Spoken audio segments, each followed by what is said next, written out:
Hello friends. आज हम जानेंगे कि कोई भी कंपनी सभी का पीएफ जमा करा रही है या नहीं जमा करा रही। एक तो ये स्टेटस जान सकते हैं। और पीएफ से संबंधित कई बार कई समस्याएं होती हैं जिनका भी पीएफ करता है, यानी ईपीएफ करता है, एम्प्लॉयज़ प्रोविडेंट फंड करता है। तो उनको कई बार समस्याएं होती हैं कि अगर उन्होंने पीएफ ऑफिस में कांटेक्ट करना होता है तो उनको कई बार ये नहीं पता चलता कि पीएफ ऑफिस का एड्रेस क्या है और किस पीएफ ऑफिस में हम कांटेक्ट करें। इवन कई एम्प्लॉयज़ को तो काम कर रहे होते हैं फील्ड में, अपनी कंपनी के हेड ऑफिस का भी नहीं पता होता कि कंपनी का हेड ऑफिस कहाँ है और उसका एड्रेस क्या है। तो उसके लिए आप क्या करेंगे, सबसे पहले ईपीएफओ की साइट गूगल में सर्च मार लेंगे। ये साइट का नाम है www.epfindia.gov.in। इस पर क्लिक करेंगे। इसमें एस्टेब्लिशमेंट ई रिपोर्ट कार्ड है, इस पर क्लिक कर देंगे। अब मान लो मुझे अपनी कंपनी का नाम पता है, नेम ऑफ एस्टेब्लिशमेंट मैंने कुछ भी लिख दिया, रिलायंस लिख दिया मान लो।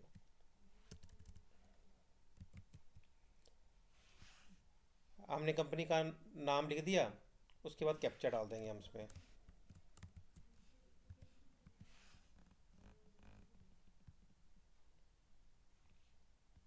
कैप्चा गलत चला है, इसमें दोबारा डाल देते हैं 18JKS।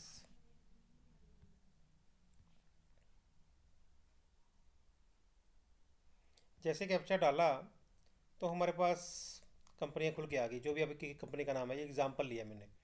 मान लो आपकी कंपनी का ये पहली कंपनी है, रिलायंस रिटेल फ्रेंचाइजी। अगर हम मुझे पता चल गया ये कंपनी ये वाली है तो इसका एड्रेस इसमें आ जाएगा।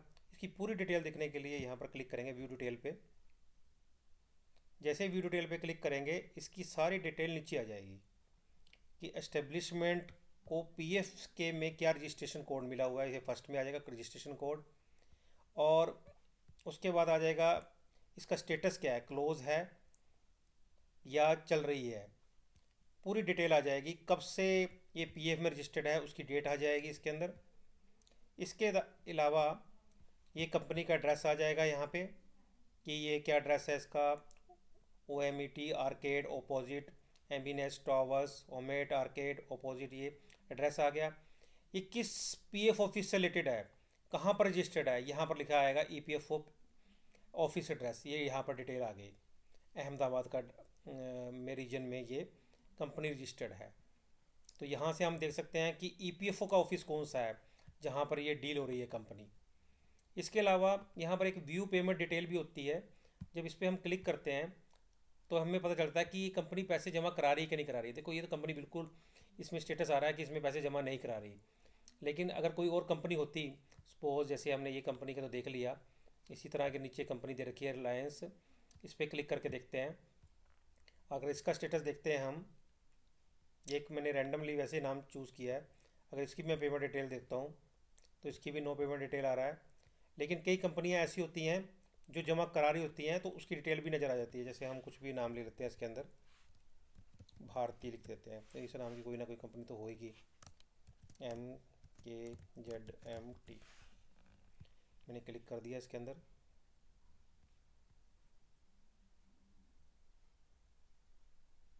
अभी जो हमने तो कंपनी का देखा व्यू डिटेल, उसके अंदर वो तो पैसा जमा नहीं करा रही। लेकिन हमने कोई और डाल के देख ली, वैसे ही भारतीय एयरटेल देख लिया, मान लो इसको देख लेते हैं। अब इसमें देखते हैं कि ये जमा करा रही कि नहीं करा रही। तो ये नीचे डिटेल आ जाएगी इसकी। ये नीचे रिपोर्ट कार्ड है, व्यू डिटेल देखनी थी हमने, व्यू रिपोर्ट आ गई थी इसके अंदर। रिपोर्ट तो डायग्रामेटिकल फॉर्म में आती है। व्यू डिटेल देखते हैं।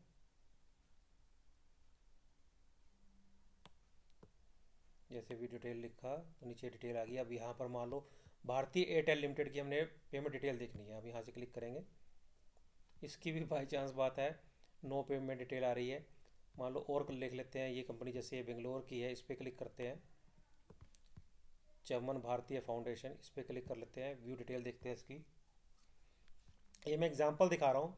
अभी आपको ये तो पता चल गया कि कौन से ऑफिशियल लेट है, वो उसकी डिटेल आ जाती है, कंपनी का एड्रेस आ जाता है, कब से वो पीएम रजिस्टर्ड है वो डिटेल आ जाती है। अब मैं आपको दिखाना चाह रहा हूँ कि उसकी पेमेंट डिटेल्स के बारे में। अभी तक जितनी कंपनी देखी है उसके बाय चांस की बात है, उसमें कोई पेमेंट जमा करा ही नहीं रहा था, लेकिन ये कंपनी अब देखिए हमने क्लिक करी है, देखो इसके अंदर सारा आ गया कि ये दिसंबर 21 में इसने 24 बंदों को जमा कराया, जनवरी 22 में इसने 24 बंदों को जमा कराया, ऐसे 5 पेजेस हैं। और अगस्त 25 में इसने 105 बंदों को जमा कराया। इवन अगर हम इस 105 के ऊपर क्लिक करेंगे, ये नंबर ऑफ मेंबर जहाँ लिखा हुआ है, नंबर ऑफ एम्प्लॉई, इस पर क्लिक करेंगे तो यहाँ पर उनके नाम भी आ जाते हैं कि किन किन बंदों का उसने जमा कराया है। अभी एग्जांपल दिखा देता हूँ मैं आपको। ये देखो यहाँ पर नीचे सर्च का ऑप्शन आ रहा है और इसमें इनके नाम भी आ गए। देखो 105 एंट्रीज हैं, हर एक के नाम भी आ रहे हैं। तो इससे आप ये देख सकते हो कि कंपनी पीएफ जमा करा रही है या नहीं जमा करा रही, ठीक है, और किन किन का जमा करा रही है वो नाम भी आ जाएंगे।